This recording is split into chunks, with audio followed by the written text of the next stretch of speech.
One,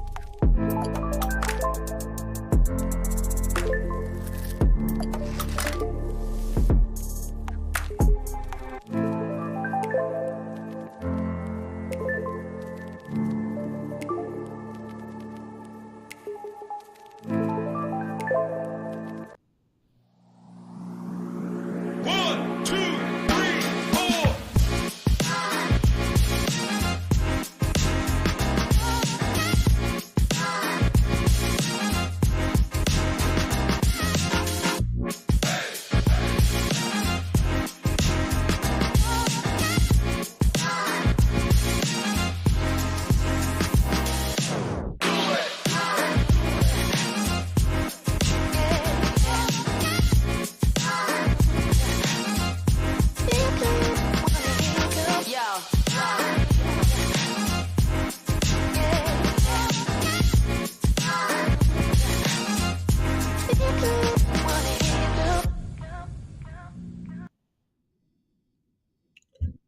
So thank you for tuning in. I'm your host. My name is Prince Williams, the real Prince Williams, and I'm here to help you flow and grow so you can expand your mind so you can live an elevated lifestyle.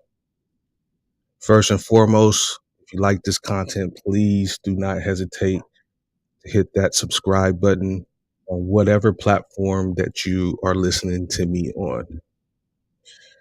You can click that link in the bio. That'll take you to my live stream where I'm live streaming on 3 platforms. So whichever one fits your fancy, do not hesitate to click over. We have a special guest that we're going to be interviewing. So if you want to finish off from my live stream from IG Live, click over to that so you can listen to the remainder of the podcast. So the title of this episode is called Mindset in Sport and in Life. And so today, our special guest, her name is Sarah McKenzie. She's one of only a handful of female program directors in strength and conditioning. She works for Cal Poly Athletics. And so what she's going to be talking about today are the challenges it took for her to break through into a male-dominated arena in sports. She's also going to be talking about the challenges it takes to be a working mom, a professional, what it takes to succeed, and how to push yourself for more growth. But first, before we do all that, I want you to remain locked in, enjoy this discussion. And again, make sure that you're supporting me by hitting that subscribe button so I can continue to put out more information and more of this content. All right, so let's get into it. First, I'm going to do my normal monologue before we actually get into the discussion. So please bear with me. And what I want to start with today is leading with your heart. And a lot of us, when we're moving about our day to day, we forget what it is to be authentic, yet lead with your heart. And so leading with your heart takes being able to take the energy that you have and offer it to other people, but you can't give anybody anything, or you can't give from an empty cup, so to speak. And so your heart center, this is studies have been done, your heart center emits a very real energy field, and it projects out from you and around you into space. So oftentimes you hear about, I got a vibe about somebody. Those are things that you're picking up. You're picking up that energy field from that person. So whatever that person is thinking, feeling, or anything like that, those things are emitted out into the universe. And oftentimes, because there is no separation from the people around you, you're picking up the energies from that person, or from those people, or from that situation, or from that environment. So uh, these are real studies. There have been scientific measurements to pick up all of this. So what I'm speaking on is not, conjecture. This is actually real scientific experiments that have been done to show that this stuff is real. So the heart, as we think of, is an organ, but it's also the place where it houses your spirit. And this is where you have to tap into that spirit in order to increase your vibrations. And those higher vibrations specifically is what I'm talking about. The vibrations of compassion, forgiveness, and even openness. And those vibrations are a gift. And the best way to deliver a gift is to let it flow, and to let it flow freely and without resistance. So, and I said it that way for a reason, because the secret to leading with your heart is letting go of your attachments and allowing life to flow both through you and out of you. And so as you allow things just to be and just to flow without that resistance, you're letting the life forces put you on a trajectory of extreme growth. So, and I want you to do these things regardless of who's watching, because you don't know who's watching. Everybody has their eyes on you. Everybody is looking at you to see what you're going to do. And so by some chance, if you're out there and you're doing petty things, please take note that people are taking notes of those things. Everything you do is logged and tagged, whether you realize people are watching you or not. And sometimes they may not be watching you consciously, they might be watching you subconsciously. And they're taking note of those things. It's just something for you to take note. And so some of those things can be perceived as being bad, but uh, you can only produce, quote unquote, what we think is what we call good or bad by your perceptions of life. And so some of this might be called what we call karma. And so we're only bound by that law of karma if we're attached to the life outcomes that we think that it is. So it's only when we're offering up resistance that we can't get the lesson. Therefore, we limit the blessings that are allowed to come into our lives. So resistance or struggles or inconveniences, they come not to interrupt or to slow you down, but they come oftentimes, and this is just how you perceive things, to bring light to the dark areas of your life. So sometimes you just gotta let go and allow it to be, and let it work its way through you, so to speak. Guilt, regrets, anger, those are all lower vibrations. And so they will manifest in your life if you continue to hold on to those things that don't serve you. But what people often think as the karma is just a universal law of the boomerang effect. What goes around comes around. And so the effortless way of understanding the universe is it must create balance. So the pendulum has to swing in both directions. So at the rate that it swings in one direction, it will swing back in the opposite direction.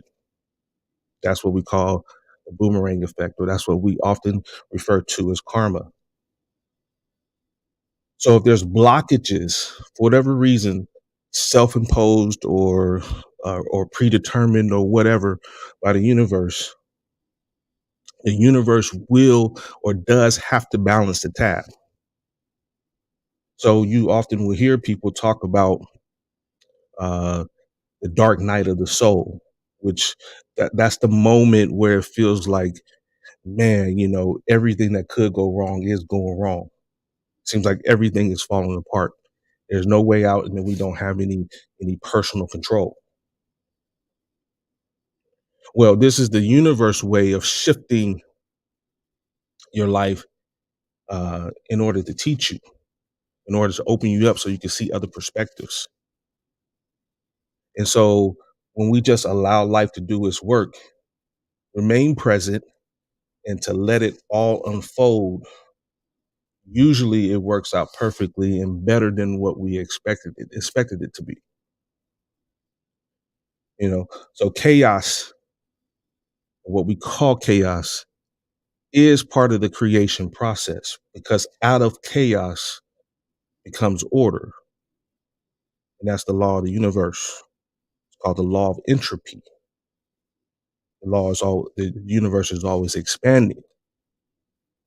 So you need to learn and accept that whatever comes because it needed to come, but you need to accept it with an open heart, because that'll put you in the best state to be able to both flow and grow. So Albert Einstein said, you cannot solve your problems with the same thinking you used to create it. So you have to transcend from one level of thinking into another level of thinking. Understand? So that's my little monologue for today. What we're going to do is we're going to switch over. You can go to the link in my bio, click on the Linktree bio, and there's 3 different platforms in which you can listen to the interview that is going on today. And I want to thank you guys on IG Live for listening. But please continue to listen to the rest of it. It's going to be a great interview. She is awesome. She's dynamic. And we had a lot of fun doing this interview. Thank you. And I'll see you guys on the other side.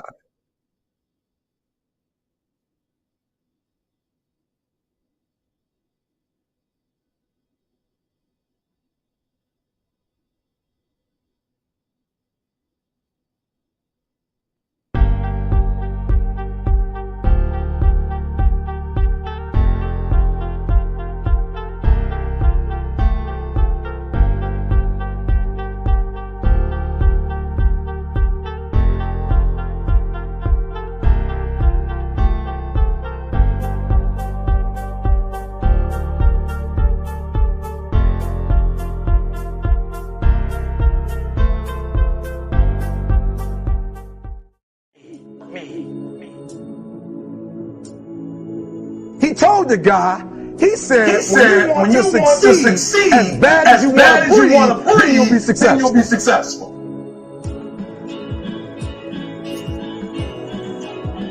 You know that one when you ain't got no sportsmanship. You know that one. Normally you just man up. You don't want to shake their hand, but you do it anyway because that's a part of the game. But when you get so tired of losing. Are you not entertained? Listen to me. Pain is temporary.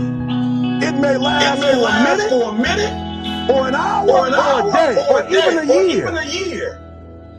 But eventually, it will subside. And something else will take its place. If I quit, however, it will last forever. A very special someone who I've grown to admire. She's not only good at what she does, but she's also a very good person.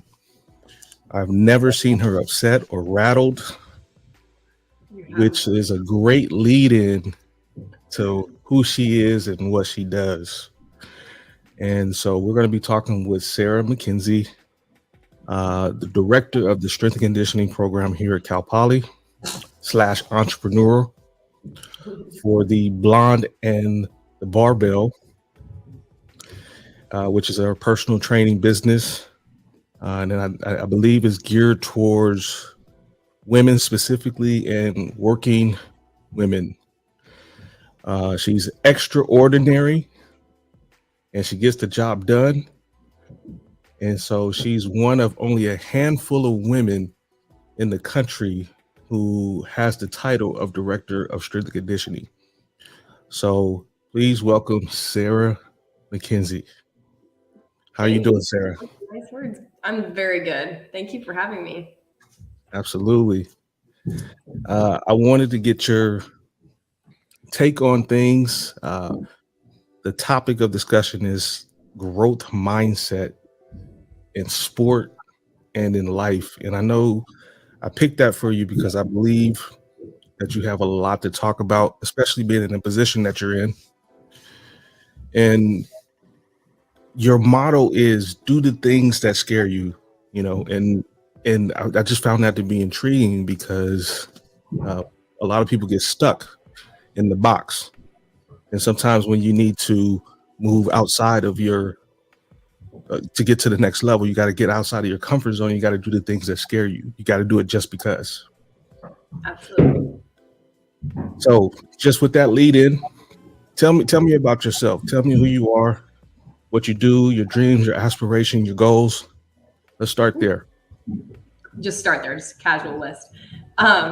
So like you said, director of strength and conditioning. I've been at Cal Poly for almost over 11 years now, actually. It was 11 years this July. I started out as an assistant, did some personal training when I first started, and I wasn't completely full-time, and love working with general population too. I mean, athletes is my pride and joy. That's my favorite thing, but I've done some personal training in the past, and so I've started to dabble back into that world just because I've got a ton of like mom friends and stuff. So I kind of have this side business where I help, I say all former athletes, I help all former athletes train for life, but I tend to kind of gravitate toward moms that have sort of lost themselves. So that's kind of my little passion project that I get to do in addition to my everyday job, which is everybody's, in my world, it's a dream job that I get to do every single day. Feel extremely fortunate that Cal Poly took a chance on me. What is it? 4+ years ago as the director. Like you said, to be only one of the few females that are in the country. I've gotten so lucky that I've been able to build my staff a little bit, and I have such a good group of guys that work with me, and it's a dream come true, actually, and it's allowed me to give myself a little bit more focus on the Blonde and the Barbell, my wannabe entrepreneurship. I would say it's a little bit more than a wannabe. It's getting there. From what I hear, you do very well. You have a lot of people who are seeking you out, and that just speaks volumes to who you are as a person, not only as a business person, but as a professional. So they're seeking you out, as you say, these moms who have lost their way, they're seeking you out for expertise and guidance. So, speak a little bit more about that. I think that there's this group of us that are used to training like athletes. And then as soon as we have kids, we're kind of told that we have to back off, or, subconsciously we're probably a working mom that like has that guilt where we feel like, our kids take priority and all that stuff, and we don't take as much time to focus on us. So I'm trying to find a way to show people that you can be a working mom, you can still focus on yourself, and it's not selfish to do things. So I try to find ways to show people that, it's a good example to set for your kids, that you take time for yourself, whether it's working out while they're around or while they're sleeping, whatever that might be. But I think that former athletes, we kind of get lost. Like if we don't have anything to compete for, there's like, well, what am I training for? I don't know what to do. I go in the gym and I'm lost. So former athletes in general, I think, need a little bit of help deciding like, okay, I know what exercises I can do, what I can't, but I don't think people understand when they're done playing how to train, that there's not some, major goal in mind, but except for just staying healthy and maybe Right. getting stronger or something else there's beyond sports. So I'm hoping I can help people bridge that gap, moms or not, to kind of help find their way when they're done training for sports and they just want to train for life. So Gotcha. So, what is the dream of building this business? Where do you want to take this? Where do you want to take this message? How do you want to grow this in a way that you can reach more people? Well, I'm not as super tech savvy as I would like to be. I'm really, really working on that. You probably know this, but I'm in that middle generation where I think they're called like elder millennials, where we didn't grow up with Instagram and Facebook. That came around when we were in college. And so I'm still trying to navigate. I'm getting a lot better. But what I've noticed, because I do engage in social media, I love it. I think it's a fantastic platform. But it also has put a bunch of really bad misinformation out there too. So that was my main goal when I first started this years ago, before I even started offering services. I was just trying to put decent information out there. I was trying to combat all the BS that I was seeing, that anybody that, happens to have a nice lean physique, they become some kind of idol. Yeah, they become some kind of idol. Yeah. We call it on Instagram and stuff. It's so sad, some of the stuff you see. So that was my main goal, was okay, let's help combat this information just for my own peace of mind. There should be a couple of professionals out there that actually put out good stuff. So that's kind of where that started. And now it's more just I'd love to be a resource to help people that, like I said, are kind of lost their way, that feel a little bit stuck, and they want to train hard, but they're not really sure how to go, maybe right after they had a baby, where do they start, and kind of build that back up to feeling like themselves again. I think that once you're an athlete, you always kind of have a different training mentality than the average person. And that you don't want to lose that. I mean, that's what helps. That's what makes most of us good at everything in life. And that's kind of where my mantra comes in, with the, do things that scare you, or my quote to the athletes that I use more often is actually just get comfortable being uncomfortable. Ooh, I love that. Yeah. That is where I need them to live. If you can get okay with that, and you can kind of become, desensitized to the fear of the competition, that stuff, just get comfortable being comfortable, do stuff that scares you repeatedly. And then you just become one of those people that's just all right, let's do this. So. Right. There's a whole neuroscience behind that as well. Yeah. When there's a great explanation behind that. That's called dopamine. And so dopamine is responsible for your reward system. And so when you do things that scare you, not so much for the reward, but you're just doing it because you are seeking out the hard, at the end of that, there is a slight reward, even if the reward is in your mind. Mm-hmm.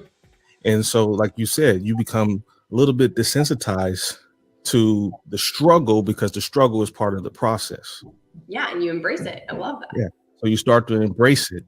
So that's part of the whole growth mindset, is you have to get uncomfortable. You have to get outside your box. You have to move into a lane in which you are familiar to you, because you don't know where that lane is going to lead you until you step outside. Absolutely. Yeah. Growth doesn't happen in your comfort zone. And that is, it's on a daily basis. You want to squat heavier, if you want to be faster, you're going to have to do some uncomfortable shit to get there. Yep, absolutely. It's something that you have to be willing to do. And I don't like to talk smack about the younger generation, because there's so many good things about them, but they, some of them, they kind of dabble around it. They want to find a way to not have to be uncomfortable. So I think that, if you're going to come play at Cal Poly, I think that's my job, to make sure that you get a chance to be uncomfortable on a daily basis. You got to seek out the hard. Absolutely. Absolutely. That's part of the process. I think women's basketball at Cal Poly, they wear the shirts, the Kaizen. Yeah. I love her mantra. She's awesome. And that's just really seeking out the heart, is seeking out the process. Yes. I had to look into that. Had a guy on my show a couple of weeks ago who was speaking more about that, because I really didn't know what it was. I kind of knew what it was in kind of in a roundabout way, but there's a whole movement behind that where you're seeking out how to be more efficient. You're seeking out the hard so you can be more efficient. So yeah, you got to seek out that hardness. Absolutely. And in the process, it hardens you. It makes you hard. Mm-hmm. You got to make it look effortless. What you do, you make it look effortless. I be rattled, but that's a big compliment if you haven't. No, you move around, and like I said, I've never seen you rattled. I've never seen you get upset. I've always seen you positive, pushing every team that's in there that works with you, and and nobody has anything negative to say about you. So, which speaks volumes to your character. Oh, thank you. I like to make sure that athletes know that I really do give a shit about them on a personal level first, because I do. I mean, I try to build as best as I can, try to build a relationship with every athlete that I get to work with. And I hope that they feel that way. So thank you for saying that. Oh, trust me, they do. We're here at Cal Poly, we're a close-knit group. So, if they're not feeling you, they're definitely going to tell you, and you're building your team, and you're bringing in some solid characters. I had one of your teammates who works with football. Oh, he's the best. Huh? On my podcast, Coach Henry Edelman, and he's been freaking amazing. He's got like wisdom beyond his years. Absolutely does. When you see his face and you heard him talk, you're like, this guy's been doing this for 25 years at least. Yeah, absolutely does. Absolutely. Yeah.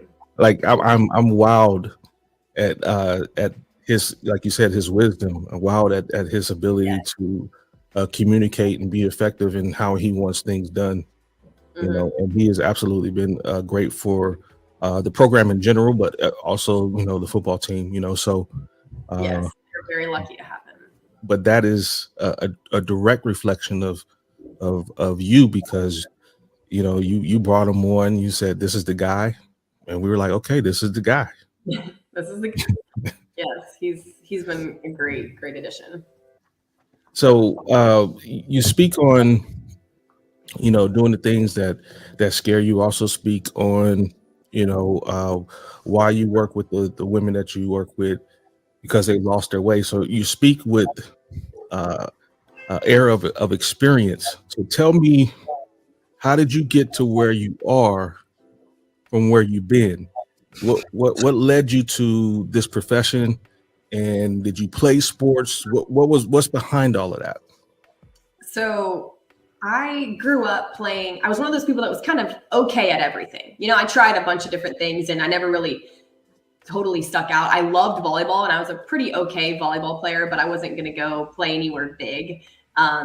But I fell in love with weightlifting at my high school. I had a really great high school strength coach who was like our head football coach. And he just ran this class and I just kept taking it over and over again. Then when I ran out of his classes to take, I became his student aide. And so I just fell in love with the weight room.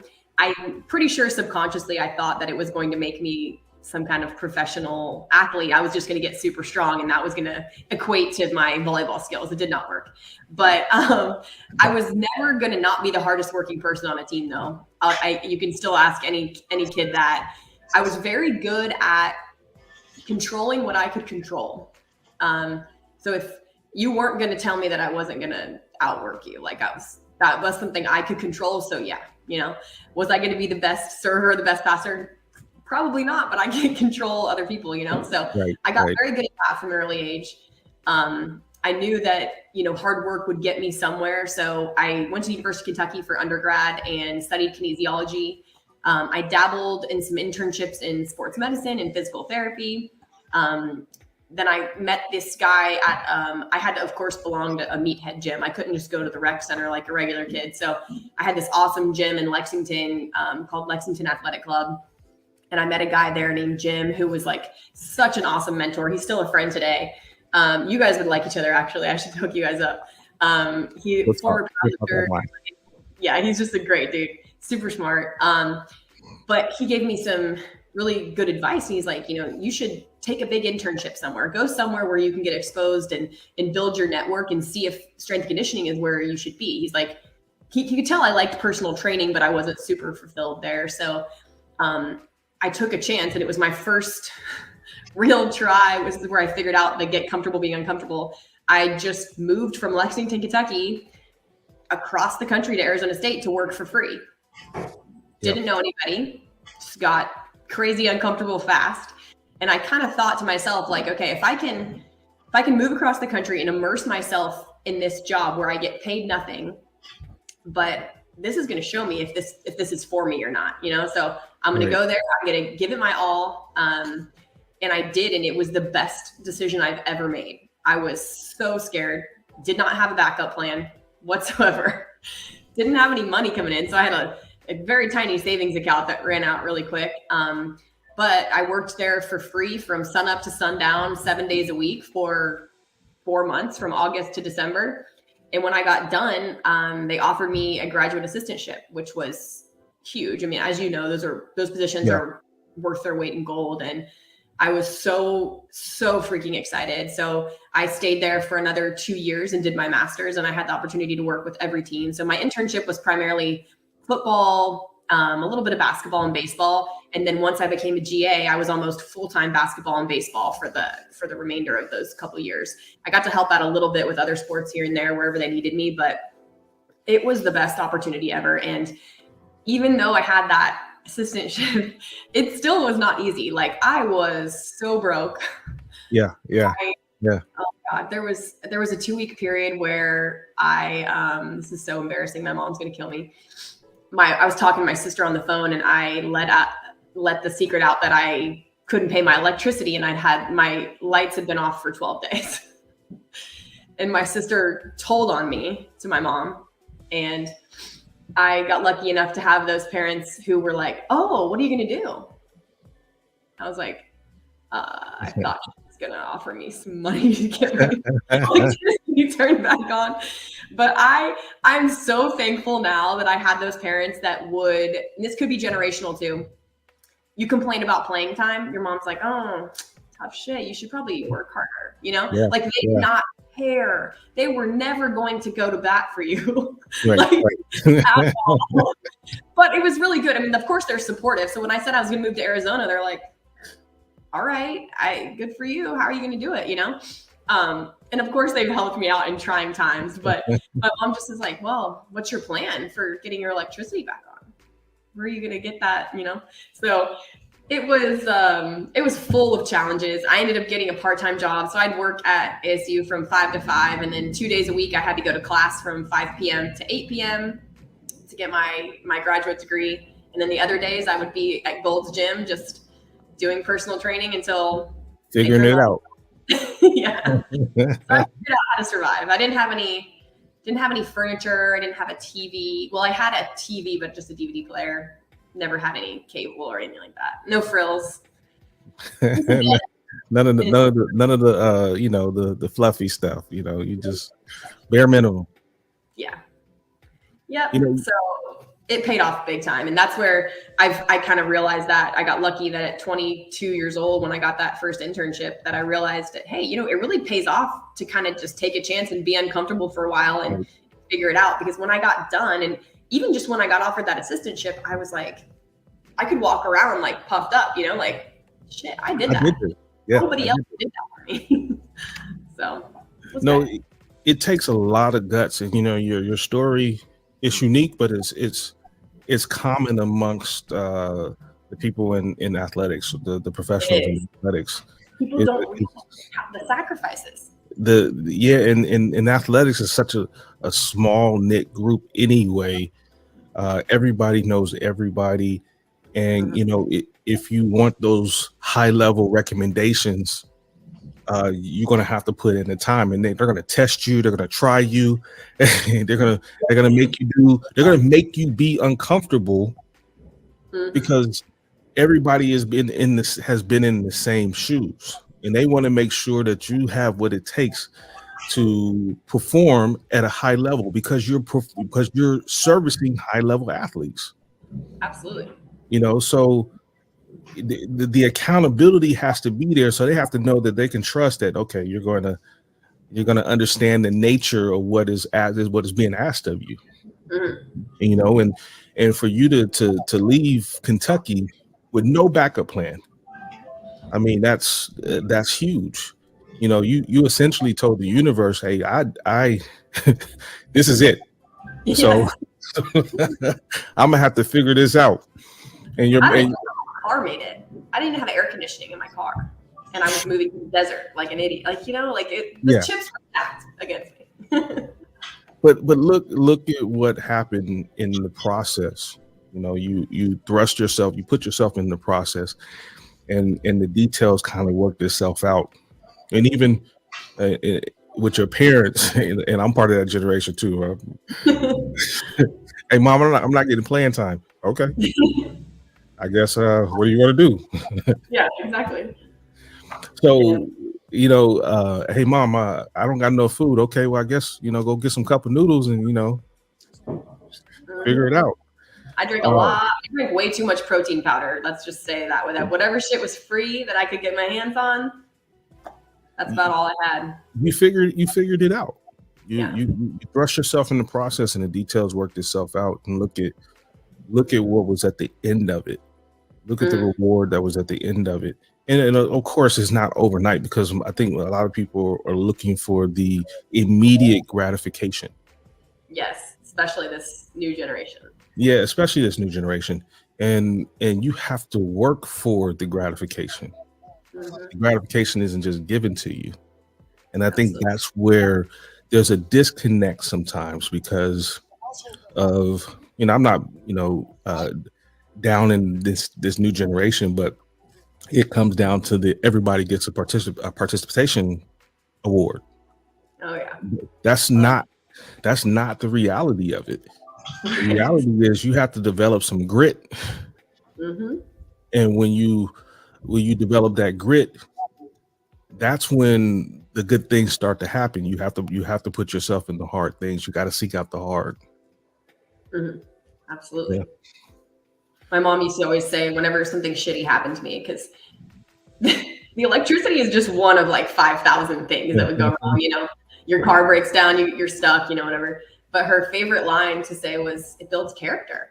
And at the time, it would piss me off so bad when she said that. Like, your blood boils, like when someone tells you to relax when you're mad. That's like the nervous system response I got when she gave me that. I was like, oh my God, stop telling me it builds character. But damn it, if she wasn't right, it right. did. No, it did. So after all these years, what excites you about strength and conditioning as a profession? Oh man, I love that question. God, I think that we've gotten better and better at training smarter, not just harder. We're all about like, let's work hard, whatever. But I think we've gotten way better about training smarter, and our athletes are getting a little bit smarter, and we can do some amazing things now. I love that Cal Poly is letting me build a bigger staff and, serve my athletes a little bit better. As you know, being at a mid-major, we don't have all the resources, the flashy stuff. So I would love to tell you like, oh, we have all this new technology. Well, we kind of don't, like strength and conditioning. We don't have the fancy force plate stuff that I would love to have for all of our teams or stuff like that. But we are still advancing with just by the human beings that we get to have and the relationships we have with sports medicine staff. Like, we've never had a bigger staff than or access to a bigger staff like you guys right now than we do right now, which is so great. We've gotten to know our trainers a lot better, and I think we'd be able to serve them so much better. I'm constantly talking to Neil or to you or somebody, about athletes all the time. And it's been so great to be able to just build better relationships. That's really exciting to me that we're getting a little bit better, specifically at Cal Poly. But I think that the better we get at building these relationships, that's where the advancement is going with these kids. Is like making sure that they know that they care about, that they're cared about, and that they're taken care of on a personal level too. I thought it was so great when we had, we were, I guess, off for a year. I don't know if you want to call it the COVID year. Right. We all the athletes who would go march downtown and their teammates that would go support them and the coaches that would support them. Like we had I thought that time brought everybody really, really close together.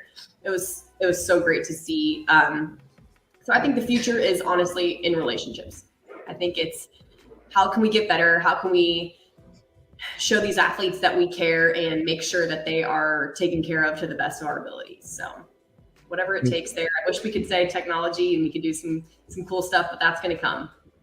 That is going to come, but it's something to be said about being at the grassroots level of any kind of organization, because you're able to see where you were and where you're going. And when you get there, you look back and like, wow, look at what we did.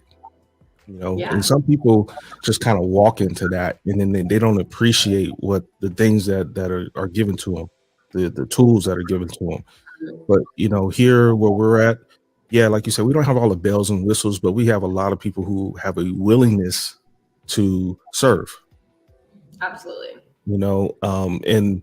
And that speaks volumes. And I think people see that. People can appreciate, wow, hey, we don't have the big school stuff, but hey, we got some awesome strength conditioning professionals, or we got some awesome training staff. And like you said, strength and conditioning traditionally with athletic training don't mix very well. But I think we pair very well because we all kind of realize what our strengths and weaknesses are. And there is that gray area between the athlete, being injured or not being injured anymore and trying to come back to sport. And that's where that gray area the athlete gets lost, transitioning into strength and conditioning. Yeah. And I think we've done a great job with you guys communicating, how do we bring these athletes back?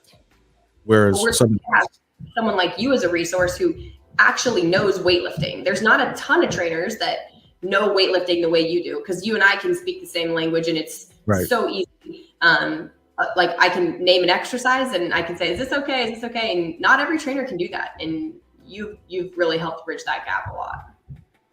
And, that's only going to get better and better, as like you said, as we are around each other and we start to speak that language, and that stigma is actually going away now, because you are getting more people who are coming into the profession who have stronger skill sets in both strength and conditioning paired with preventative exercise, and athletic trainers coming in with a strong skill set in strength and conditioning.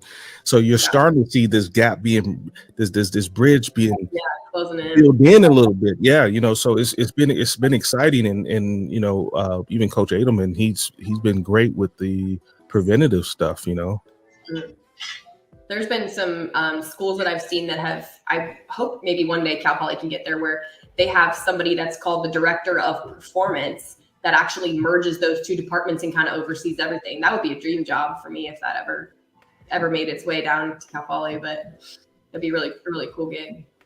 Hey, well, you know what they say. Sometimes you gotta make your own way, So maybe we make a position like that for you. Yeah, I'll do that. So how does it feel to be? Speaking of that, how does it feel to be one of a handful of women in the country, mind you, who is a director of strength and conditioning in a, let's be honest, this is a male-dominated profession. It is. So how does that feel, and what was the barriers, and what are the barriers of entry of understanding what you're up against? Well, there were a couple, roadblocks early on when I first wanted to when I first finished my master's degree and I was looking for other jobs. I really wanted to get into minor league baseball, and I hit every roadblock possible. So I was in Phoenix, which is like the biggest hub ever for that, the Arizona League, everybody, 20 plus teams there. And I just kept getting rejected. And I know now that it wasn't the best fit for me, because that's not like the most prestigious job in the world. People would probably, all the guys in minor league that are strength coaches probably would rather be in college, to be honest. But I hit that roadblock over and over again. And I finally got to the point where I got one interview, and the guy was super, super honest with me, was like, hey, I hate to be the one that says this, but we've had problems with females in this role, and we're not entertaining that idea right now. I'm sorry. Like, he risked like a lawsuit of some kind, which I would never do. But so I kind of was like, you know what? I've exhausted this as much as I can. I really want to be in college too, so it's fine with me. So then I just kind of took the college job route and started doing some research there. I got very lucky because I actually hadn't heard of Cal Poly before. My husband, or now he's my husband, we were dating back then, and he got a job offer back here on the Central Coast, and he was like, well, why don't you see if there's any schools hiring out this way? And I saw that Cal Poly was hiring, and it was a dream come true. So I don't know if that, obviously that was a female roadblock there, but in college, the nice thing is they do want female professionals, and thank God there's becoming more and more of them, people that are interested in the job. But I think for a while, it just, people were not applying out of fear, or maybe they got shut down like I did in a different way, where some girl ruined it along the way by, however you want to interpret that. Right. We all know what that means. Right. So I was beyond, like, I don't know, honored. I don't know what the word is, when Coach Holder left, and he gave me a glowing recommendation. And to be honest, a big chunk of that hire was up to Coach Walsh, and he did not bat an eye. He just called me in. He was like, all right, let's do this. And he almost was just like, didn't even care about the hiring process, like to even look for anyone else for a while. He's like, you got this, these guys better than, and I was just like almost taken aback, because I owe him a lot. He could have easily just been like, you know what, she's cool, but we need a guy. We need a guy that played football in here, And that would have been very accepted by everybody. And honestly, I would have been like, all right, I guess he wants a guy that played football, So right. I owe him a lot, because he really did not bat an eye. He was like, let's go.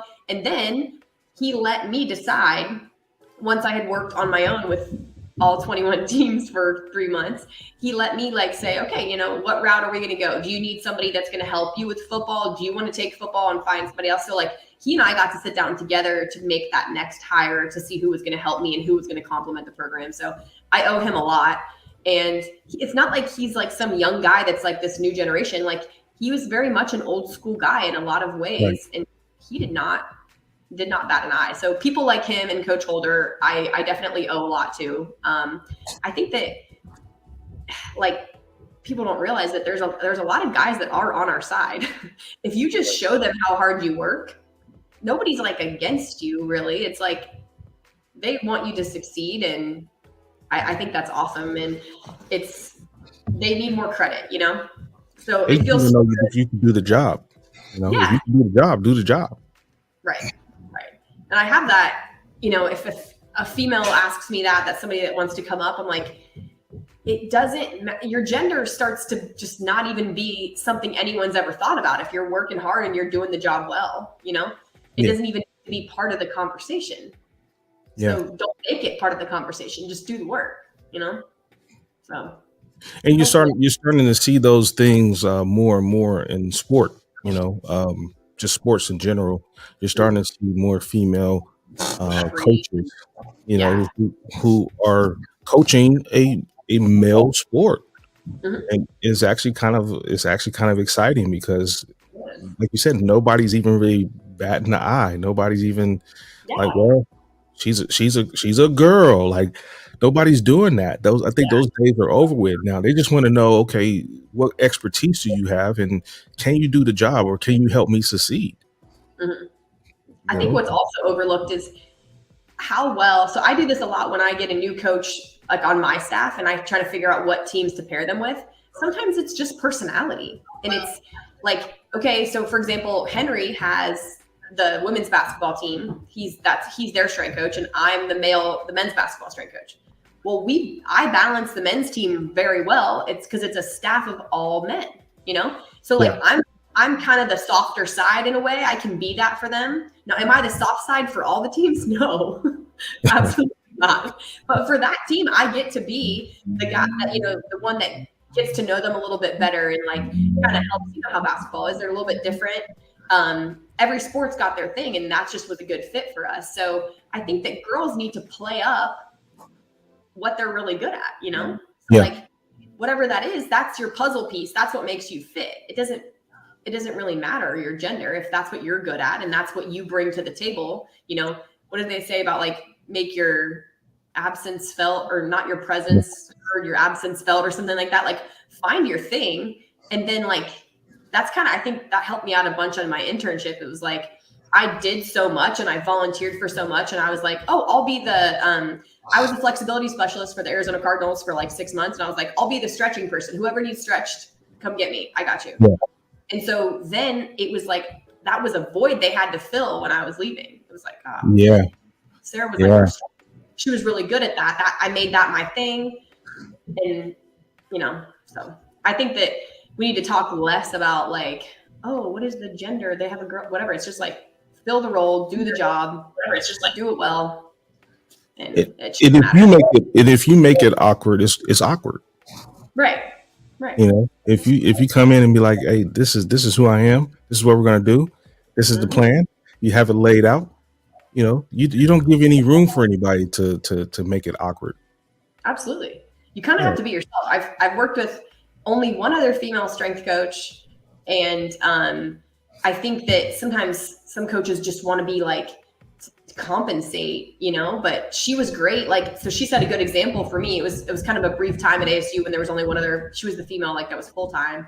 And she just handled her business like she was every other coach versus like trying to, bark orders like the guys, like, cause we are our older guys there, like the guys that were the head strength coaches at the time, they all look the same. They're just huge, jacked, bald guys. And she could have taken that approach where she was just like, would scream at them and just like the way the guys did, but no, she did her thing and she was great at it. So I had a good example there. No, you hit it. You hit the nail on the head. And sometimes you need that counterbalance. You need that duality, because people feed off of the duality. When I speak of duality, I'm talking about the hard versus the soft. It's two sides of the same coin. And so when you're always barking at somebody, let's say you have a male team and they're always getting barked at by their male coaches. Sometimes, it's nice to just go ahead and come into another part of their training. It's like, okay, well, I still got to get the work done. But at least I'm not going to get my head chopped off. Yes. So afraid to like tell me that they're hurt, but they're afraid to tell their coach or something, Right. Right. Okay, well, I'm kind of feeling this. What should I do? And so I end up getting information out of them that they're not really willing to divulge to somebody else. So it's definitely a good mix. I really enjoy working with. I enjoy it with both because with females, it's so nice to coach females and help impart that wisdom on them. Like, listen, this is where you're going to get. This is going to get you on the field. This is going to get you stronger. It's not going to make you bigger or whatever else kind of stuff girls worry about these days. But so I love working with both teams. I would be really sad if somebody came in and was like, oh, you only get to work with women's teams or you only get to work with men's teams. I'd be sad. I love getting to do both. It's awesome. Right. Here at Cal Poly, everybody kind of does a little bit of everything, which is great in a lot of ways, where you're not like super specialized in doing, I do just this. Yeah. And, I didn't come from that background myself where I did just football. And because I did a lot of different things, a lot of different sports, worked at a lot of different levels, it prepared me for, a job like this, where you need to wear many hats in a lot of situations. And in the moment, sometimes you don't realize how all of those things fit, because it may not necessarily be the things that you want to do, but then looking back, you're like, well, wow, okay, I see why I had to go through all of that. Yeah. Well, shout out to Coach Walsh. You spoke about Coach Walsh just briefly, And you're right. He was an older gentleman, but he was very progressive. You know, he was one of the guys that was pivotal in kind of bringing me on. Oh, And good. He's got good taste. and you know, you being a woman, but me being a black man, I'm just going to say it, in a profession that isn't necessarily, there's not a whole lot of people that look like me. Most people look at me and they think strength coach. They don't think necessarily athletic trainer, or they think football coach. Oh, so you're the football coach? No, I'm not.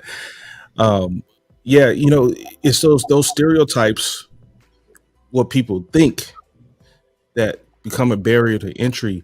But if you are professional and you do the job and you do the job well, you can separate yourself out, just like you have Yeah. here at Cal Poly, like you have in your profession, like you have just being one of a handful of people, because you are very unique and you do a very, very unique job. Hands down. Shout out. So, a quick question for you. What would you say the highlights of your profession are right now, where you are currently? What is the highlights? I think that the other day I had one of those moments where you're like, God, I love this job. When volleyball was doing their last lift with me, the seniors they stayed after to talk, you know, and took selfies and stuff. It was Thanksgiving week. And I had a couple people, like, so Avalon, one of the volleyball players, she's fantastic. And she was one of those that, like, I don't think she was a big fan of weightlifting when she first came in, could barely bench press the bar. And her and I sat there and talked about how she bench pressed triple digits. That was the goal, was just 100 pounds, you know? And so we had one of those, like, oh man. And she actually texted me or messaged me. I think it was Instagram or something. I like commented on one of her posts or something. And she was like, thank you. I actually love lifting now. And it was just like, oh my God, that is honestly it. And it's so stupid, but it, like, honestly, that is like my favorite thing, is that not everybody that leaves here, probably a very small percentage of the athletes that graduate from Cal Poly, are going to play at the next level. And so to me, I kind of hope that strength and conditioning takes them a little bit further in life. Like, they actually like lifting now, or they know how to take care of themselves better once they leave here. And that's a huge compliment to me, you know. Maybe they take that getting comfortable, being uncomfortable mindset, and they can apply it to the job world, and they, you know, stuff like that. So that's honestly the highlight reel, is just like, they realize like how far they've come in 5 years, and how, you know, something as simple as like lifting weights that they had to do for 5 years is actually going to carry with them. Right. You're instilling really good skills in them. Yes. Absolutely.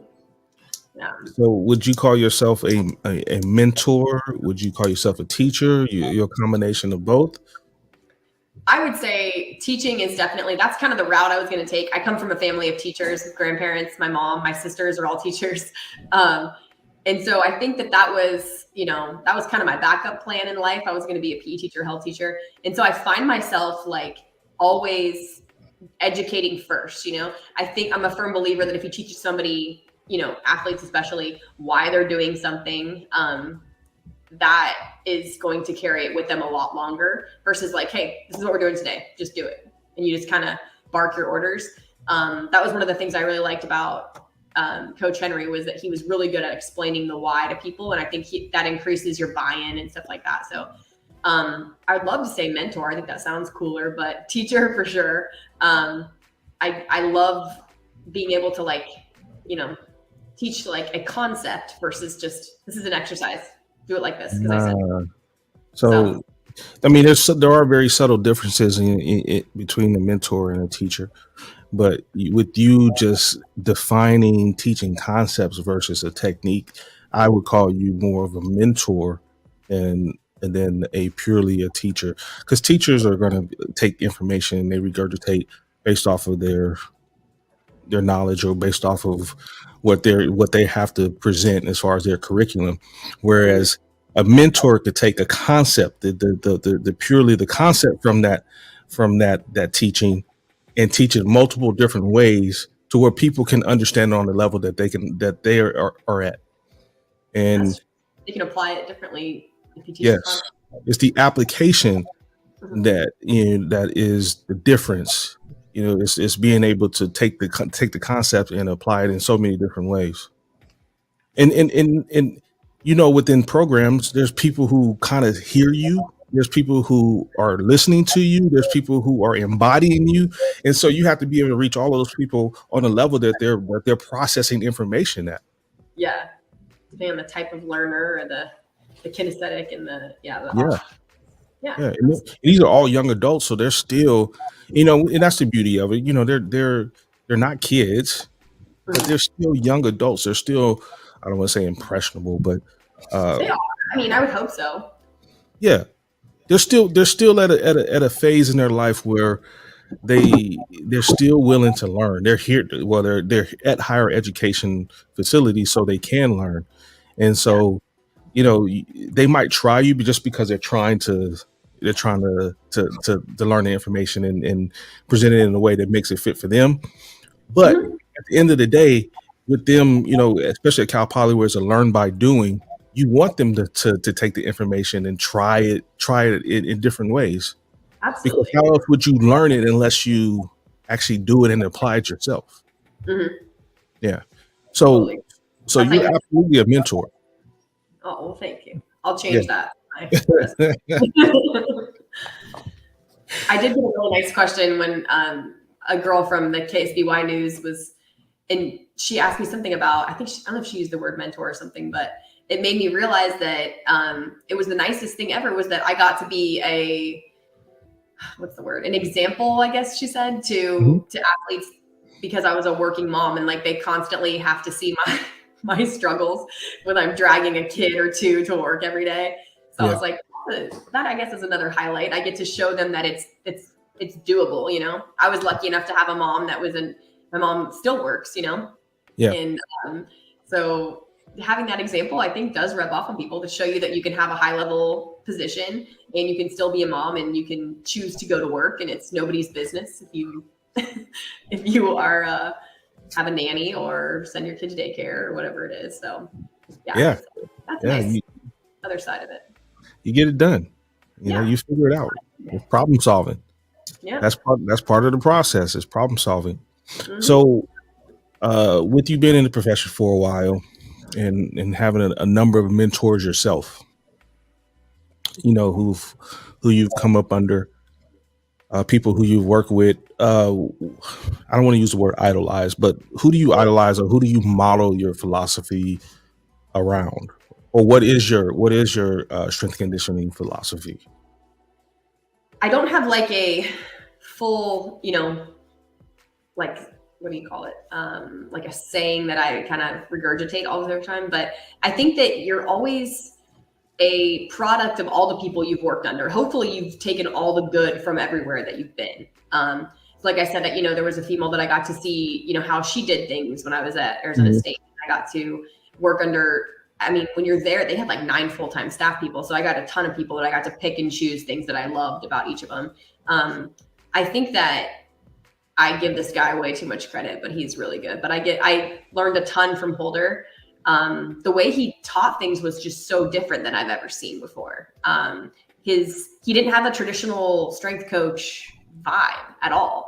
He thought about things, he took, Eastern medicine into account and like all kinds of cool things that this little closed-minded girl from Ohio did not know shit about. So I thought everything he did was, at first I was like, this guy's so weird. What is he doing? But I learned so much from him, honestly. A lot of it was like the way he taught things. It was just so cool to see how he commanded a room and the way he taught concepts and the way he made you literally feel a concept. So I learned so much. If he taught me, if he walked in and I was teaching somebody how to squat, he'd be like, I taught her that. Yeah. I taught her that. You would know that the pieces that I've stolen from him or, I just love the way he taught things. So I think that was probably the biggest thing that I learned from him and pulled from mentors. There's so many different people. I really think that we're just a product of all the people that we've worked with, even not even like they were my boss, but I've even learned things from my two new staff members that I've only been around for less than a year. I pick up on things from them, and hopefully they pick up on things from me. So my philosophy has definitely changed over the years. I do still think it's rooted in education, though. Teaching people how to take care of themselves. Kind of the last few years, I would say I've merged more toward making athletes like really invest in themselves. Instead of just saying like that we're going to come in and we're going to foam roll today, I'm going to tell you why we are doing this today and why we're going to do this instead of foam rolling today. Or, hey, today is we had a game yesterday and they're all mad that they had to come lift today. Yeah. Why are you mad? Why are you mad you're here? Let's talk about this. Let me tell you why we're here and why we're doing this exercise specifically to make you feel better. And then I'm at the end of the lift. I'm like, okay, our goal today was for you to come in and feel better, to get into move, to flush out some stuff. How do we feel? And usually I get the answer I want, which is, oh, I feel better than when I came in. Or, so like finding a way to educate them is always going to be what my philosophy is rooted in. Like, it's the why. Yeah. Explaining. If I had one kid on their senior night to say, Sarah taught me to like get comfortable being uncomfortable, then I can just retire. I'm good. If they can facilitate that kind of stuff to me, that'll be the icing on the cake one day. Motion is lotion. Keep telling them. A movement cures a lot of ailments. Yes, Yeah, you'd be surprised. A lot of people, they want to sit and allow you to be passively working on them instead of them actively doing things on their own to make themselves feel better. Right. So, the best cure is exercise. Getting the blood flowing, getting movement in there. Like you said, flushing out things. That byproducts that have been built up from the previous days of training, or just from a game, from a really hard game. Yeah. And if so these people were smart, they would spend all their time sitting in the sports medicine room learning from you guys about how to take care of themselves, so they didn't have to be in there as much. They would take advantage of the resources that they have for sure. Yeah. And like you said, that's an education piece. That's where we have to be better about explaining the why we do the things that we do. And I know that I'm not perfect at it. Especially if you catch me on the wrong day. I might be a little bit short, but do it because I said. No, but they know they can come to you and you'll give them, a good explanation of why and stuff. So. But sometimes you have to circle back and you go back and you explain, well, this is why we're doing the things that we're doing. There's a reason, there's a form and a function for everything. And so you have to trust the process. And so, we didn't get to where we were because we didn't know what we were doing. We got to where we were because we probably played all the games that you played and then some. Yes. And everybody thinks that they got the one on us. Like, no, no, you think so, but no, that's not it. But just talking to you, Sarah, I've been here 4 years now, and the 4 years I've been here, in the last 4 years we've gone through a lot. Change of the guard as far as coaching, a lot of coaching changes. Mm-hmm. We had to go through the COVID period, then coming back out of COVID and trying to compete, and a lot of the stick on that one, man. Sports medicine, man. Everything. It was a process, and not just us, but across the country. But specifically talking about us, I will walk in the weight room, and you never had anything negative to say. Sometimes I would air it out and vent, and you just listen to me, but you never had anything. And I admired that so much because you need those people that you can go to that they're going to hear you out, they're going to listen, they're going to give you a perspective, and not necessarily give you something negative to feed your growing distaste of how things are going, Oh no, but you need someone that at least needs to be like, I mean, you guys never took a day off. Like there was a good portion of time where you guys were the only ones in the building. Yeah. Ever, for months and months and months. And I don't know how you guys did it. It was grueling. And then you had to learn new protocols every week. I was exhausted listening to it. It was a lot. It was a lot. But how do you remain? What are the things that you do to remain so I call it stoic because I practice stoicism. How do you stay stoic when we live in a world that's chaotic? And when I say not so much outside of work, but in our work environment, it's chaotic. It's crazy. It is chaotic. How do you remain pretty even keel across the board? I think a lot of it is like I'm genuinely excited to go to work every day. I like my job, and I think that people that are like so up and down all the time and whatever,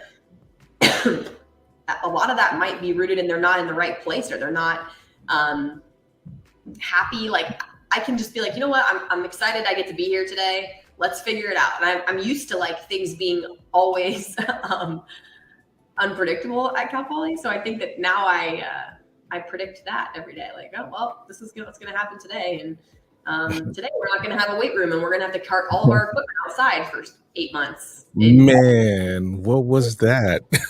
You just got to the point where you're like, well, okay, that's what today is going to bring. So I guess that kind of just up everywhere. And you're like, all right, well, it can't get any worse than this. So now we get to be like, every day is a little bit better than it was. And what it was, yeah. 20. So I think honestly, having kids made me relax a little bit because they are absolutely crazy. So I'm not very stoic at home. My husband would never believe you if you said that, because I'll let things are just out of control all the time. Yeah. So I guess at work it's like, okay, let's just get the job. How do we get the job done? If I can't fix it, I'll try my best to fix it. If I can't, what's our next plan of attack? And let's move on from there. Where are we going to train today? Or, okay, we don't have a weight room today. What are we going to do? I've gotten used to that kind of stuff. So yeah. Like you said earlier, you control the variables that you control. You control what you control. Maybe that's where it comes from. Yes. Yeah. Do it to the best of my ability and hope everything else works out. You never know what the day may hold. And there's an air of appreciation for that. There's nothing wrong with that. It keeps it exciting. Yes, definitely. And lately I've been, working more on gratitude and for life. And now instead of saying, I have to go to work, I speak to, man, I get to go to work. I love that. Because there's a lot of people who wish they were in our position. I know. You're right. No, there really are. We get to show up in, for the most part, sweatpants and t-shirts and what people think is, well, you guys get to work out all day. Of course, that's not the case, but yeah. but yeah. But yeah, a lot of people, get to or sit at a desk all day long and they're just absolutely miserable, where we get to kind of work with young adults who are looking to us to be just excited as they are, because they're looking for the guidance. They're looking for that mentorship. They're looking for some growth mindsets. Absolutely. Mm-hmm. So how do you work on your craft for yourself, but yet have enough reserve to give to other people?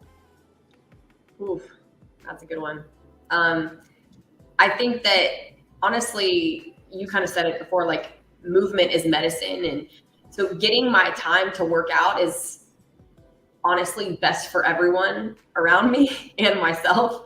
When I get into a funk where like I am just busy for like a couple days straight, and for some reason I don't get to work out, that is my craft. That is my downtime, but it's also my, like, what's the word? Professional development. Mhm. I think coaches, if you're not lifting, you're not under a barbell in some way, you are losing touch with your kids very quickly. So I have to stay on that. I definitely don't move the same kind of weight that I used to. I don't do things as fast as I used to, but I still try to get after it, probably more so than most women my age, I would say. But that's my everything, honestly. Just it affects my mood from day to day. It affects how I approach my family when I get home if I didn't get to work out that day. Or my husband built me this amazing garage gym that I'm sitting in right now.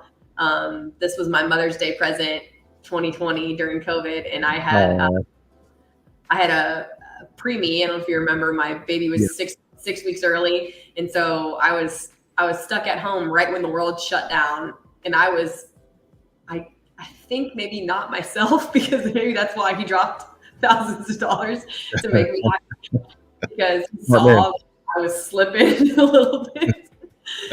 So I was so lucky to have him put this whole thing together for me. But that's everything, honestly. I lose myself a little bit when I don't get to do what I love, and I got lucky that I got to make it a job, because like you said, most people are not lucky. They sit behind a desk, and I get to like live it every single day, and it's the best. So would it be fair to say that you have to fill your own cup? You know, you can't give from an empty cup. So you have to fill your own cup before you can even think about giving to somebody else.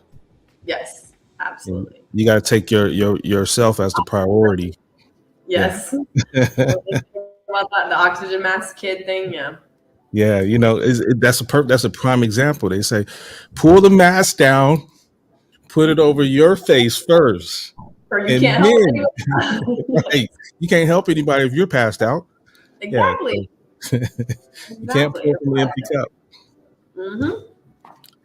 So, speaking about mindset specifically, what does that mean to you, and how does that apply to sport, strength conditioning, and the sports sciences as a whole? I think that the way you approach something, the mindset that you have going into it, dictates everything.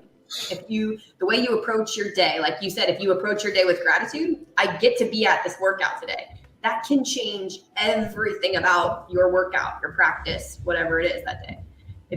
I get to be here. You know what? I get to add more weight versus my coach is in my face because I didn't go heavy enough. I didn't try hard enough, whatever.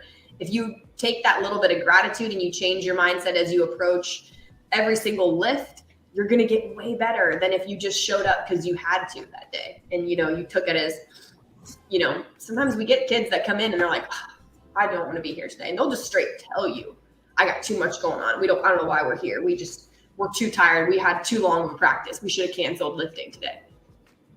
No, you get to be here. And so if we can help them do that mindset shift, or hopefully, they get more and more excited to be around us if they see that, that we see that buy-in increase, and they know how much we care about them, and that what we're doing isn't just to do it. We're not going through the motions. This is what is actually best for you that day.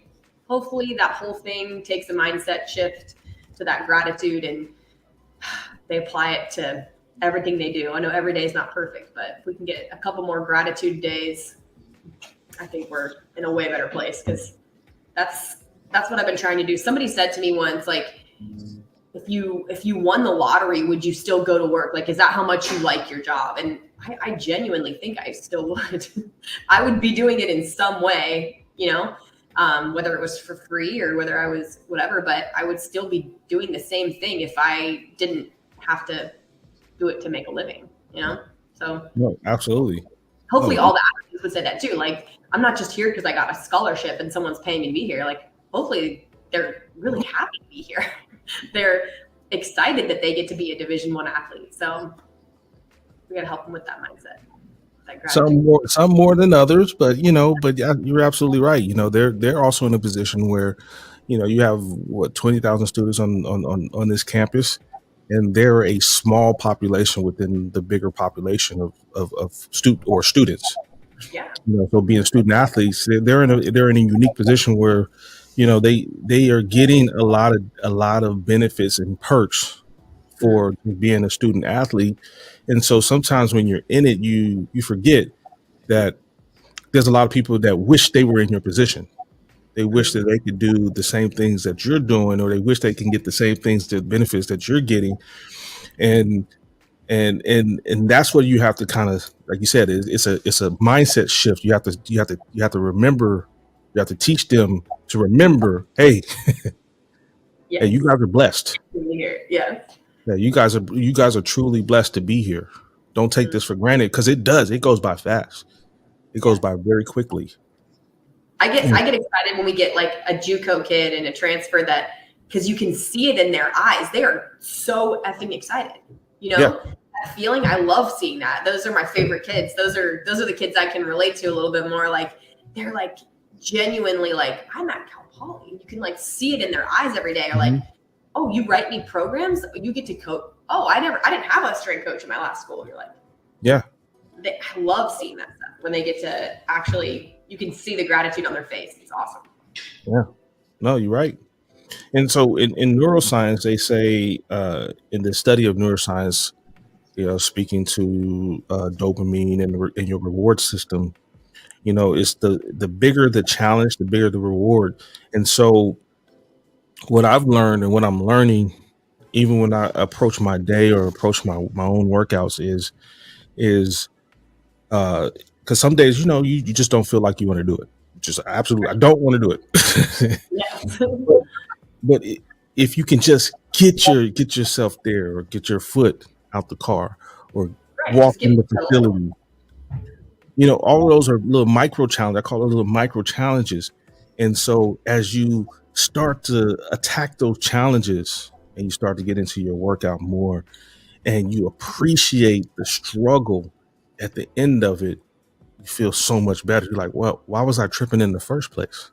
Those endorphins kick in, and yeah, and that's what you're talking about. That's what you're speaking to as far as the mindset shift. You have to, even when you don't want to do it, you got, as you say, do the things that scare you. Just do it. Yeah. So my joking, I signed like 9 out of 10 of my emails have some kind of "let's fucking go." Like, that's kind of like, let's do it. All right, let's do it. I joked around that a couple years ago. I've done a lot of dumb stuff like that scares me. Like, one of my friends was like, I'm running a half marathon tomorrow and I have no one to run with. And I was like, all right, I'll do it with you. It was like less than 24 hours. I don't run anywhere. I'm not a runner. But I was like, it kind of sucked. It sucked a little bit, but it was like a good reminder to myself. I can do hard stuff. All right, here we go. Yeah. Figured out. I did a CrossFit competition that I had no business doing. I am not a CrossFitter, and I never have been to a CrossFit class or a box or anything. And I was like, all right, well, let's do it. So every once in a while, I'll do some dumb shit like that scares me, and it does. It pays off. But it's humbling. It's very humbling sometimes. You need those humbling moments, like, oh, well, there's some things I still can't do, or it's going to be a struggle for me to do, and those are the things that. Line with a bloody foot. I'm like, oh, damn, I have no business being out here. What am I doing? Yeah, absolutely. Very humbling. I like that. So what does growth look like to you? We talked about mindset. What does growth look like to you? I think like kind of accepting all those things that coming, as you get a little bit older, like growth is like, okay, well, I'm still going to bench today, even though I don't bench as much as I used to, or like, I can like feel that mindset shift. That kind of took me a while after kids. Like I had this bad taste in my mouth for a while. Like, well, if I can't do exactly what I was going to do, I'm not going to do it. Like it took a lot of that shift and that growth for me to be like, you can still work out. It doesn't mean just because you're not squatting what you used to squat, it doesn't mean your workout is worthless. Right. So that was huge growth for me. As I entered motherhood, that was really a tough pill to swallow, but it was absolutely one of the biggest moments of growth ever. I think it was, huge shift there. I can't even tell you when it happened. Honestly, it was more so once I had my second. I didn't really have time to come up for air in between the two of them. So I was actually 9 months. My oldest was 9 months old when I found out I was pregnant with the other one. Mhm. So, oh man. So I think once I had her, I was like able to come up for air, and I was like, all right, something's got to change, because after him, I was just like this roller coaster of, can I work out today? Can I not? Or like, and it affected my mood a lot. So that was a huge growth shift. Was like, okay, it still matters. What you're doing still matters on so many levels. And that was a big time for me. So what suggestion would you give to somebody to who's listening to this podcast, listening to this live stream when I do put it out, about, being committed to the process or being committed to their own personal growth? I would say fall in love with the struggle. That is like just huge, the end goal is people get lost in that all the time, but like, that's fine. Like, have big goals, but you still have to enjoy the process along the way. You got to find something, and maybe it's not weightlifting for everybody. That's very narrow minded for me to think that, find a way to fall in love with the process of getting better. And I had to find different things that were outside of that to make me happy. So like when I couldn't lift weights for 8 weeks after one C-section, and again later on, I had to find some other way to, okay, I have to get movement in every week. So I did so much walking, and you think like, that is so boring. Like, what are you doing?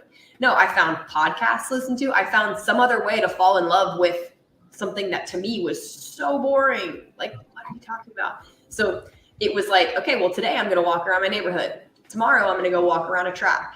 The next day I'm going to go walk up some stadium stairs. I'm going to go for a hike the next day. You know what I'm saying? Like, fall in love with that, whatever that boring ass process is, whatever it is that you're trying to work on, and find a way to make it your own, and like bring joy to those stupid little things that, might seem kind of tedious at the time, but figure it out. I agree.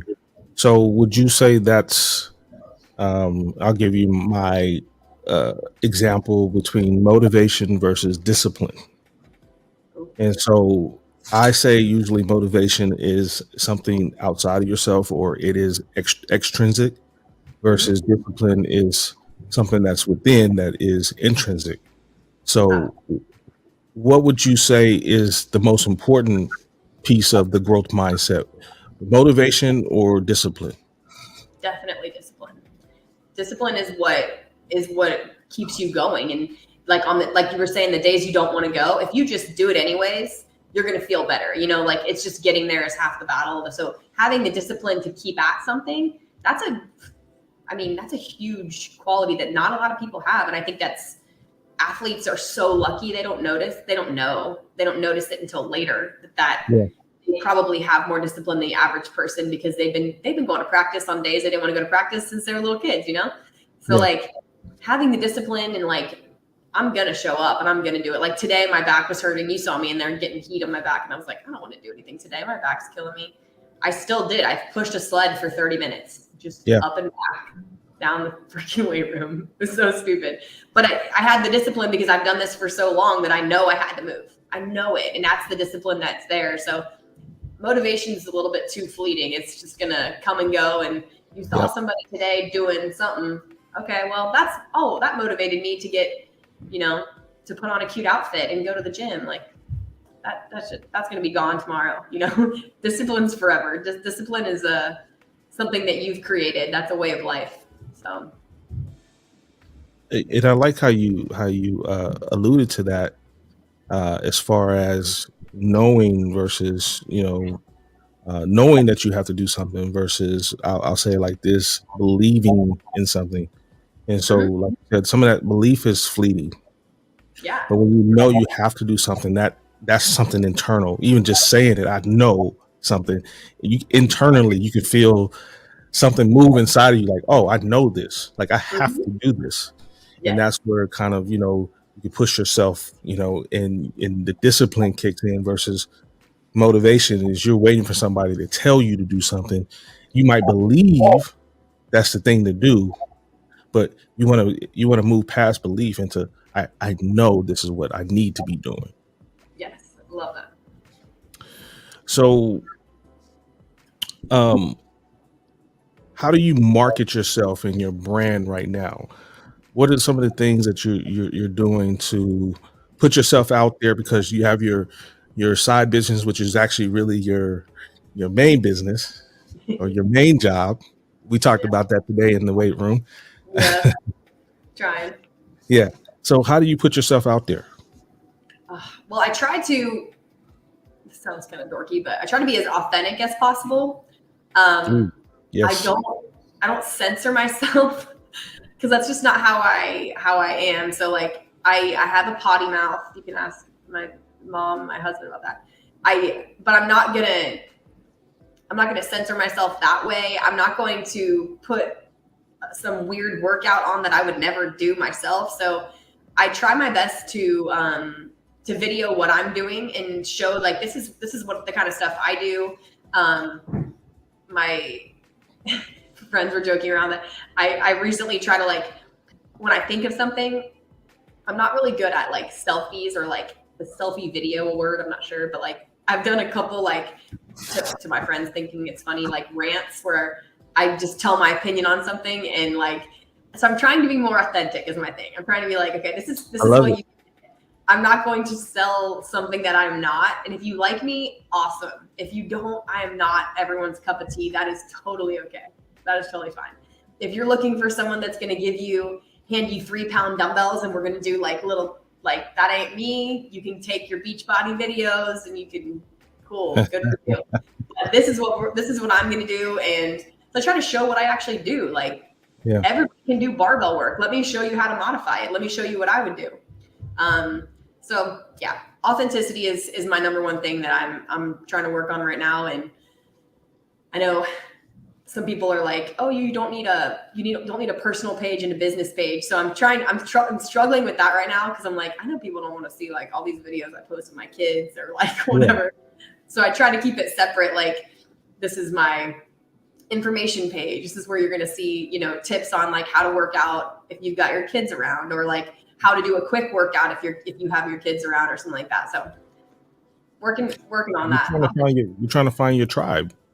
Yeah, absolutely. It might be a small niche. I mean, I don't think it's totally tiny, but there might not be a lot of moms that are like, God, I don't want that girl barking at me, telling me what to do. But I'm lucky that I have like a ton of former athletes that, that come to me once they've had kids. That's like the ultimate favorite for me, is like seeing somebody that like graduated and now they have a kid or two and get back into lifting. I'm like, yes. Yep. So what are the other things that you offer? I know you have your personal training business, but in that personal training business, what do you offer your clients? So right now I am finishing the first ever 90-day Strong Like Mom program, which has been so fun. I have about 30 women that are doing this program right now. And there's a level 1 and a level 2. Level 2 is more like the way I train. It's like a lot of barbell work. Level 1's a little bit more introductory, or things that you can do at home if you just have access to a little bit of equipment like dumbbells or something. So that program has been so fun. We meet weekly. So to me, it's more of like, I call it like a comprehensive program where like, I'm not just sending you something. Like, we're going to talk about it. We're going to discuss the workouts every week. We're going to discuss the nutrition piece. We're going to discuss strategies. I have guest speakers, stuff like that. So that has been so fun. It has been awesome. So I really think that most people are like, oh, just give me the workouts. And they don't really know that they need this stuff. Like, I want to, like we talked about education, like I want to teach you why, so that you don't need to work with me forever. That's not the goal. It's like, I want you to learn something and be better from it and be able to move on and make it a part of your lifestyle. So that's the main program. And I'm going to open that back up in January. So this group will end like December 16th, 17th. And then after that, I'll reopen and launch a new group of similar size group for next year. But one that I'm really excited about, and I haven't talked a ton about, is I've got like an Athlete for Life program coming, which is not geared toward moms. It's just geared toward, former athletes that want to still train, but they know that they're not training for, sport and performance necessarily anymore, but they want to train like an athlete. And so I'm trying to find a way to like make this really easy program, like 45 minutes to an hour. You can do a workout and train like an athlete. So that one I'm hoping I can release in January as well. And then I'm hoping to open up a couple one-on-one spots. Right now I'm full, but I think I'm going to try to squeeze in a couple more spots of like just one-on-one personal training where we either, train like face-to-face on a Zoom screen, or, your remote client, if you're local, you come to me once or twice a month in person, and then I tell you what to do outside of there. So I like that the best, honestly. I think that that like hybrid is really cool, where nobody can either afford to, time-wise or financially all the time, train with somebody one-on-one 5 or 6 days a week, but they want to do a workout 5 or 6 days a week. So I think that like that hybrid, like, okay, this is what you should do when I'm not with you. I think that's kind of the wave of the future that I would like to do, is check in with people, train once or twice a week or once or twice a month, and then hopefully I can help them that way. So you're putting the pen to the pad, so to speak, and you're developing programs, and you're really just, you're developing these programs, you're helping people, and you're giving back. That's amazing. It's amazing. So now the next step is to build your brand and to build your platform. And so tell my audience, how can they find you right now? So at the Blonde and the Barbell, and it's all spelled out on Instagram, is probably where you're going to get the most information. I try my best to post stories every day, just like little tidbits, a little bit of education on there. And I'm getting better at Reels, really, really trying, but that's where I'm going to probably put most of my information. I link all of my stuff like on Linktree. If I've got something that's coming up, I'll have a wait list on there in the next few days for people that are interested in the Strong Like Mom program or the Athlete for Life program. I'll start waitlisting that, and then it'll launch in January. So I also have, I can't remember if it's on there right now or not, but a link to like, just like to be like on the general mailing list, so you can know by email what comes out, if there's something that is like a free program coming out, or if it's, just basic stuff like when the sign up is due by or whatever. So hopefully get all the information on there and try to keep up to date with everything. So I'd say Instagram is probably the best way to do it. Okay. Do you have a YouTube page? I don't. Do I need one of those? I think you need to start a YouTube. Okay, I'm gonna try that. It'll complement your Instagram and your Reels, and even on the YouTube page, they have what they call YouTube Shorts. Okay. And they're like Reels, or like little mini TikToks or whatever. And so even if you didn't want to do a full-on YouTube video, you can just upload your Reels to the YouTube Shorts, and that actually might pull and bait a lot of people in. Nice, that's a good idea. So you can broaden your reach a little bit more. I know you do just fine, but no, I need all the help. Like I told you, technology is not my thing. You've already taught me a lot, just showing me how your platform works. So I'm gonna take lessons from you all day. It's like we talked about earlier. It's work. It is a lot of work, and like I said, like you said, I didn't grow up like this. I didn't grow up with all this technology. So, in the moment, I have to kind of figure it out myself. Yeah, you've done a nice job. But thank you. So we're gonna probably end that there. We've gone a little over an hour, and I'm in the recording now.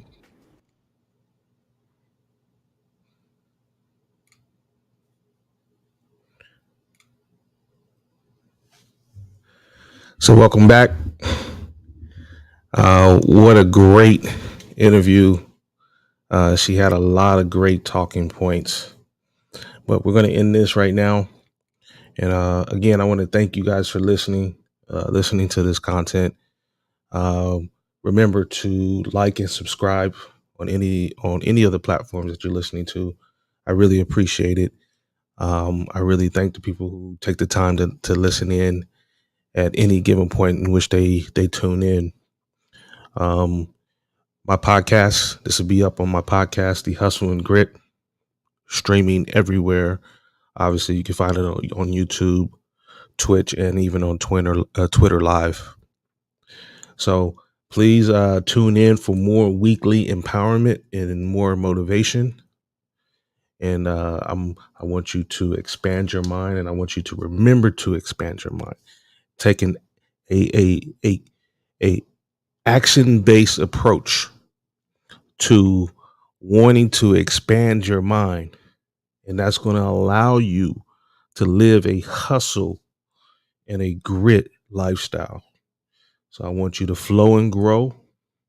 And until next time, I salute you.